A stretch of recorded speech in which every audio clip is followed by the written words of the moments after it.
Magandang araw po ulit sa inyo lahat mga kabayan at kumusta po ulit? At tayo po ay magluluto ng simpleng luto at masarap na luto ng hipon. Nakabili nga po tayo ng suwahe at ating lulutuin. Napakadali lang po nito at una natin ginawa ay lilinisin po muna natin yung ating biniling hipon. Tanggalin po natin yung parang bituka na maitim at atin din pong tatanggalin na ang ulo at atin na rin babalatan. Para pagka kinakain na natin ay dire-diretso na, hindi na tayo patalop-talop. Madali lang naman po yung balatan o talupan. Ayan, ganyan lang po kadali. At isa-isahin lang po natin yan. So pagkatapos po nating balatan yan, pwede na po natin yang hugasan. Yung pong ulo at yung ating balat, wag po nating itatapon at magagamit po natin yan sa susunod nating mga luto. Nandito nga po ulit tayo sa kubo at dito natin lulutuin yung ating recipe at ihahanda na po natin dyan yung ating mga sangkap.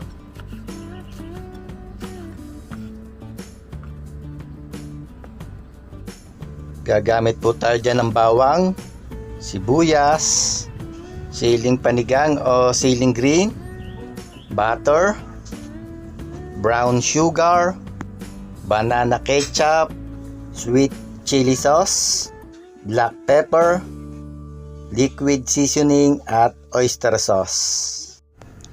Nag-init na nga po tayo ng kawali at ilagay na po natin yung ating butter. Lutuin na po natin yung ating hipon. Yan, atin lang po tunawin yung ating butter. Tapos ay magigisa po tayo dyan ng bawang.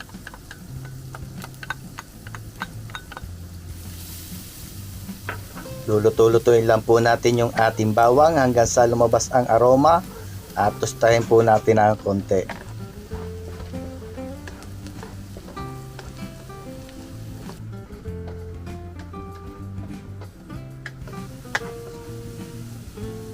Pag mabango na ang bawang, ilagay po natin yung ating sili, yung green sili at yung ating sibuyas na ginayat. Halo-haloin lang po natin hanggang sa maluto yung sibuyas at yung sili. Tapos ay ilagay po natin yung ating hipon.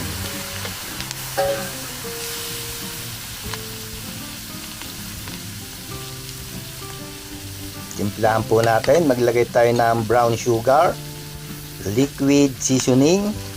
Yan, tansyahin lang po natin ang paglalagay at baka umalat. Lagyan po natin ng oyster sauce. Isa rin sa magpapasarap sa ating menu ay ang oyster sauce. Tapos lagyan po natin ng sweet chili sauce. Lagyan po natin ng banana ketchup.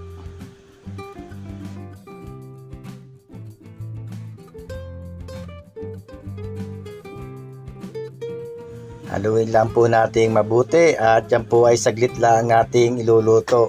Mga 2 hanggang 3 minuto lang.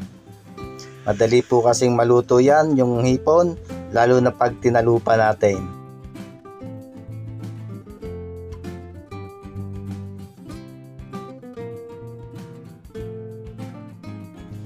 Papakaluin lang po natin yan sa sauce para kumapit yung sauce doon sa ating hipon.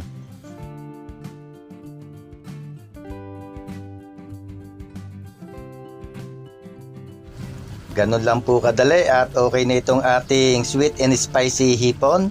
Tinimplahan ko lang po ng konti pang black pepper.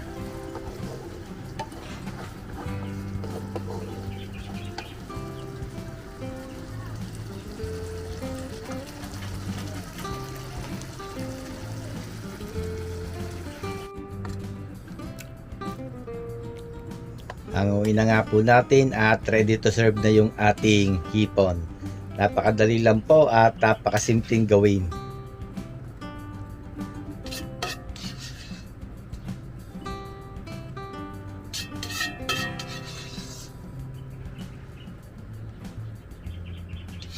Ganun lang po kadali ang ating recipe.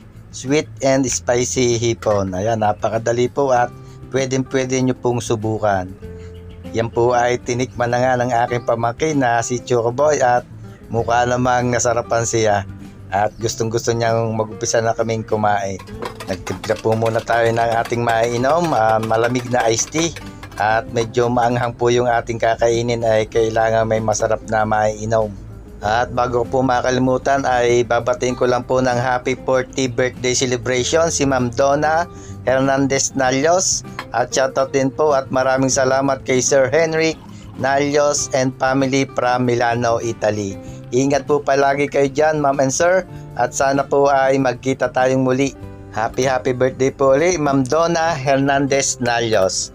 At marami pong salamat sa lahat ng subscriber natin na nasa iba't ibang bansa, ating mga kababayan. Ingat po palagi kayo dyan, mga kabayan, at marami pong salamat sa patuloy niyo pagsuporta sa ating mga video.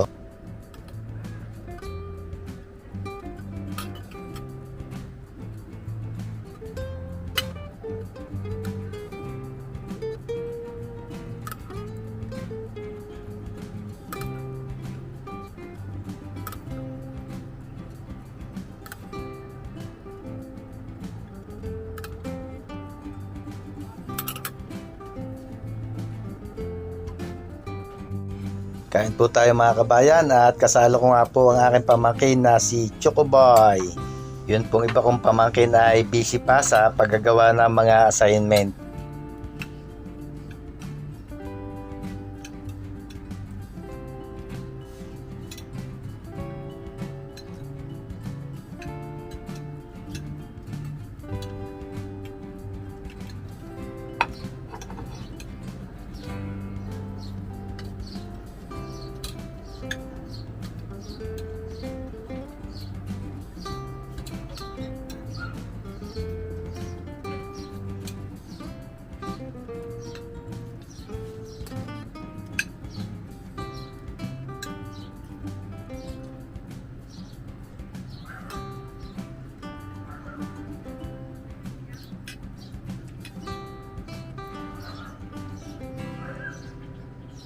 At hanggang dito na lang po tayo mga kabayan, at sana po ay may na-share ako sa inyo kahit papano, at abangan nyo po ang mga susunod pa nating luto. Marami pong salamat uli mga kabayan sa patuloy nyo pagtangkilik sa ating mga video. Ingat po palagi tayong lahat mga kabayan, at God bless po sa ating lahat. Sana po ay magkita-kita tayo uli sa susunod ko pang mga videos.